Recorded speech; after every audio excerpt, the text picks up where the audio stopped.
Muy buenas a todos, soy Fran Trípode y os doy la bienvenida a un nuevo vídeo de La Voz de Nadie. La actual guerra en la izquierda que lleva produciéndose desde el choque entre Pablo Iglesias e Íñigo Errejón tiene un precedente, las elecciones europeas de 2014, que fue cuando Podemos dio la sorpresa y comenzó a tener relevancia nacional al conseguir 5 eurodiputados y el líder de la formación comenzó a tratar de concentrar todo el poder en su persona. Podemos fue un soplo de aire fresco para la mayoría de ciudadanos de izquierdas que se sentían traicionados o que ya no se sentían representados por el PSOE. Fue una parte de la onda expansiva que provocó el 15M. La organización política que trató de llevar las iniciativas de la calle al Parlamento se iba despegando emocionalmente de los simpatizantes que observaban boquiabiertos los enfrentamientos internos. Tanto por la forma como por el modo, todo el mundo que quiso darse cuenta vio como la lucha por el poder, lucha que sucede en todo partido político, golpeaba de forma muy seria una formación demasiado joven, sin soportes suficientemente asentados como para resistir sin dañar gravemente la estructura. A medida que Podemos iba consiguiendo más votos y en consecuencia poder político, iban aumentando las discrepancias internas sobre cómo hacer oposición o qué línea política mantener. En 2016 se crea la coalición Unidas Podemos, aglutinando a partidos de izquierdas para tratar de superar al PSOE y conseguir el gobierno de la nación. En ese momento Íñigo Errejón era el secretario político y portavoz parlamentario del partido, y fue cuando el núcleo duro de Podemos, utilizando el hashtag Íñigo así no, señaló públicamente a uno de los fundadores del partido por su oposición y crítica a la destitución del portavoz de la Asamblea de Madrid, José Manuel López Rodrigo, por parte de Ramón Espinar, teledirigido por Pablo Iglesias, y fue con la destitución de Sergio Pascual como secretario de organización de Podemos lo que originó la famosa conversación que mantuvo Errejón con Iglesias, donde Íñigo le pidió que también le destituyese a él. Tienes razón, pero contigo no puedo aún, le contestó Iglesias. Lo cierto y verdad es que había un vacío de poder en España, en el Podemos, en la pata española de Podemos, porque Iglesias, Teresa Rodríguez, etcétera, estaban en Bruselas, y la persona que tenía un pequeño aparato político para correr y construir y sabía lo que había que hacer era Errejón. Y por lo tanto se puso a hacerlo, y algunos nos pusimos a hacerlo como lugartenientes, ¿no? Y cuando nos dimos cuenta, nosotros teníamos construido el partido, las conexiones, los enlaces, los contactos, los secretarios generales y demás, ¿no? Claro, cuando Pablo vuelve se encuentra con ese pastel y si es, digamos que si esa correa de transmisión, si ese partido hubiera estado alineado con sus tesis, supongo que no hubiera habido ningún problema. El problema era que quien capitaneaba todo aquello tenía una tesis diferente a la suya y por lo tanto era un riesgo para él, ¿no? A partir de ese momento se formaron dos tendencias dentro del partido, pablistas y errejonistas. La división interna era un secreto a voces. Las posturas irreconciliables se materializaron en 2017 en Vistalegre 2, donde la militancia zanjó la guerra interna entregando todo el poder a Pablo Iglesias, el núcleo duro del partido.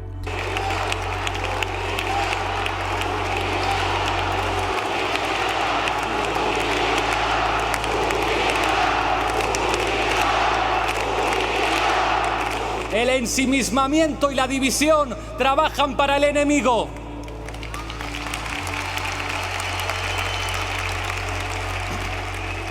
Errejón dejó de ser el portavoz parlamentario e Iglesias, con el poder absoluto del partido, le ofreció ser el candidato de Podemos en Madrid, provocando otro choque interno porque el candidato natural era, paradójicamente, el pablista Ramón Espinar.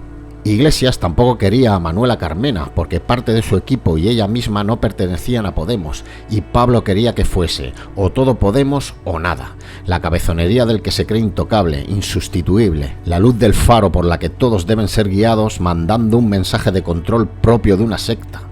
Estaba claro que no sería seguido por todos, y más en la izquierda española, donde el sentido de la libertad, de la independencia y de la crítica es superlativa, es la esencia de la izquierda española, es su vida y su muerte, el no querer tener un líder único y todopoderoso, es el espíritu casi anárquico de los españoles en ese sentido, es la diferencia, en mi opinión, de la izquierda española con la del resto del mundo. No hacemos ídolos ni mesías de nadie. Si volviese Cristo de nuevo a la tierra haciendo milagros y multiplicando panes y peces, habrían españoles cuestionando la forma y criticando los milagros, por abundantes, por escasos, por lo que sea.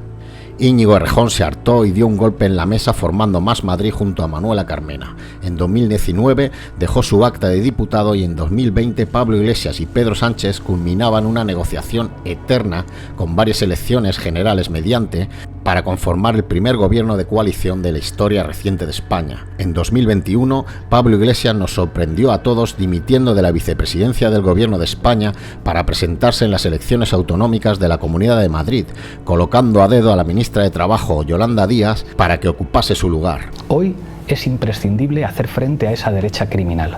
En política hay que tener valentía. Valentía para dar las batallas que hay que dar y también para ser capaz de comprender cuándo llega el momento de dejar paso a nuevos liderazgos. Creo que digo algo que sienten millones de personas de izquierdas en toda España si digo que Yolanda Díaz puede ser la próxima presidenta del Gobierno de España. Hay que impedir que estos delincuentes, que estos criminales que reivindican la dictadura, que hacen apología del terrorismo de Estado, que promueven la violencia contra los migrantes, contra los homosexuales y contra las feministas, puedan tener todo el poder en Madrid, con todo lo que eso implica para el resto del país. Por eso lo he estado meditando mucho en los últimos días. Voy a presentarme a las elecciones del próximo 4 de mayo en la Comunidad de Madrid. He transmitido a Pedro Sánchez mi decisión de dejar mi puesto en el gobierno cuando comience la campaña electoral.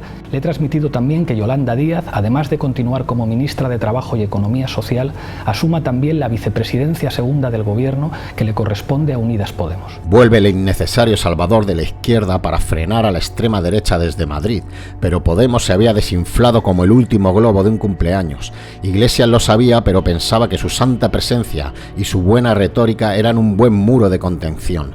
Se equivocó. El PP obtuvo la mayoría absoluta en la capital, pero Más Madrid se colocó como líder de la oposición y Podemos quedó por detrás de Vox. Errejón obtenía su venganza velada ante la prepotencia de Iglesias. El éxito electoral impresionante de la derecha trumpista que representa Ayuso y la consolidación electoral de la ultraderecha es una tragedia para la sanidad pública madrileña, es una tragedia para la educación pública, es una tragedia para los servicios públicos, pero es indudable que es lo que ha votado la mayoría de la ciudadanía madrileña con una participación además histórica. Tras el varapalo en Madrid, Pablo Iglesias quedó, a nivel político, un peldaño por debajo de sus propias decisiones, porque le sucedió lo mismo que a José María Aznar cuando eligió a dedo a Mariano Rajoy como sucesor. Le explotó la granada en la mano antes de lanzarla. Dejo todos mis cargos, dejo la política entendida como política de partido, entendida como política institucional. Creo que tenemos un gran equipo en el gobierno liderado por Yolanda Díaz. Pienso que Yolanda puede ser la próxima presidenta del gobierno. Yolanda Díaz tenía sus propias ideas y tras hacerse con las riendas del partido, comenzó a jugar su propia partida de ajedrez. Tras la negativa de la ministra de Igualdad a dimitir por los fallos técnicos de la llamada Ley de Solo Sí es Sí, la vicepresidenta Yolanda Díaz movió ficha para desconectarse del todopoderoso Iglesias, que ahora manejaba los hilos desde su nuevo puesto al mando de Canal Red, su espacio de análisis político desde donde reparte cera a la derecha, ultraderecha y todo aquel que ose discutirle algo, aprovechando el rechazo social que generó Irene Montero, que, lejos de la autocrítica, trasladó la culpa del error técnico al Ministerio de Justicia. Querida ministra Belarra, hoy Pedro Sánchez nos echa de este gobierno. Es precisamente por haber hecho lo que dijimos que haríamos, poner las instituciones al servicio del avance en derechos feministas. Esta ley era necesaria y fue un acierto proponerla y hacerla efectiva. Entiendo que el avance fue significativo y fue una iniciativa de Podemos, y eso se puede ignorar, ningunear, menospreciar, olvidar e incluso ridiculizar, pero que nadie podrá negar, aunque las 1.205 penas rebajadas a pederastas y violadores fuese un error que tuvo que ser previsto y subsanado antes de dar a luz la ley, independientemente de qué ministerio tuviese el fallo, Irene Montero tuvo que dimitir y no escurrir el bulto hacia otro ministerio, porque la responsabilidad última es del ministerio que impulsa la ley y de la ministra que lo encabeza. Nadie es imprescindible, son las ideas las que permanecen, pero se resistió a dimitir y a asumir el fallo porque, entre otras cosas, era la última pieza que le quedaba al pablismo en el gobierno. Ella e Ione Belarra, la secretaria general de Podemos, que se negó a acudir a la presentación del nuevo proyecto que Yolanda Díaz estaba formando, Sumar. A Podemos no le quedaba otra que formar parte a regañadientes del nuevo proyecto. Se sintieron y se sienten desplazados, arrinconados por los que no quieren, según ellos, el cambio real. Pero la política es dar y recibir, es un tira y afloja constante. Uno de los problemas de Podemos fue llegar tan rápido arriba. Cuando apareció Podemos, la ciudadanía estaba muy quemada con la política y apostaron por un cambio en la izquierda e hicieron volar a Podemos. Les dieron alas. Algunos de sus dirigentes, como Pablo Iglesias, creyeron realmente en que le salieron físicamente en la espalda. Ahora, como les toca plegarlas, no quieren o no pueden, o ambas cosas, no les culpo. ¿Quién quiere bajar del cielo cuando casi lo has conquistado? Ahí es donde debe de aparecer la humildad, haciéndose cargo de la nueva situación y ceder el testigo. Yolanda Díaz y Sumar cortan los tentáculos que Pablo Iglesias tenía puestos de forma autoritaria, directa o indirectamente, en todas las formaciones a la izquierda del PSOE, y además fuerza a Podemos a tener que apoyar con los 5 diputados que les quedan el proyecto, porque hubiese sido su desaparición política si con su no a la investidura de Sánchez hubieran provocado otras elecciones con la posibilidad de que ganase el gobierno, la coalición de derechas con una vicepresidencia del ultraderechista Santiago Abascal, y eso es algo que nunca olvidarían las izquierdas. Tuvieron que formar parte del proyecto sí o sí. Los resultados en las generales de 2023 no fueron las mejores para el bloque de izquierdas, pero fueron suficientes. Sumar quedó a 19.000 votos de Vox y paralelamente la distancia que el PP le sacó al PSOE fue de 300.000 votos. Unos resultados en los que, sin ser los deseados por la izquierda, de forma conjunta, como dicta el sistema parlamentario español, llevaron a la formación de una coalición entre PSOE y Sumar para seguir con el proyecto progresista en España, con la continuidad de Pedro Sánchez a la cabeza. Esta coalición, que gobernará España hasta 2027, le dio la última estocada a Podemos cuando Sumar y el PSOE filtraron a la prensa el ofrecimiento de un ministerio a Nacho Álvarez, el último miembro errejonista que quedaba en Podemos, para que, según Yolanda Díaz, parasen las hostilidades, insultos y exigencias por parte de la formación morada a Sumar.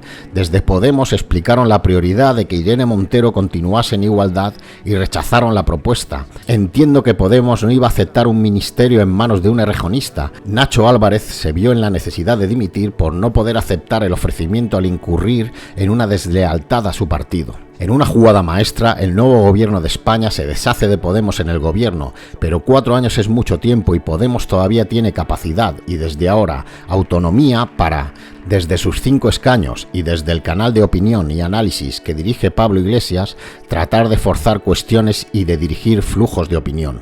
Vamos a empezar hablando del nuevo gobierno, diciendo que Pedro Sánchez y Yolanda Díaz han echado a Podemos del gobierno y esto es un grave error y es una muy mala noticia para España porque limita, cuando no cercena completamente, las posibilidades de transformaciones profundas y de cambios reales que precisa y que necesita nuestro país. Podemos acaba como empezó, con 5 diputados. La política es como la bolsa, sobre todo para los partidos jóvenes y pequeños, que fluctúa. Ahora está arriba, ahora está abajo. El bipartidismo es demasiado poderoso.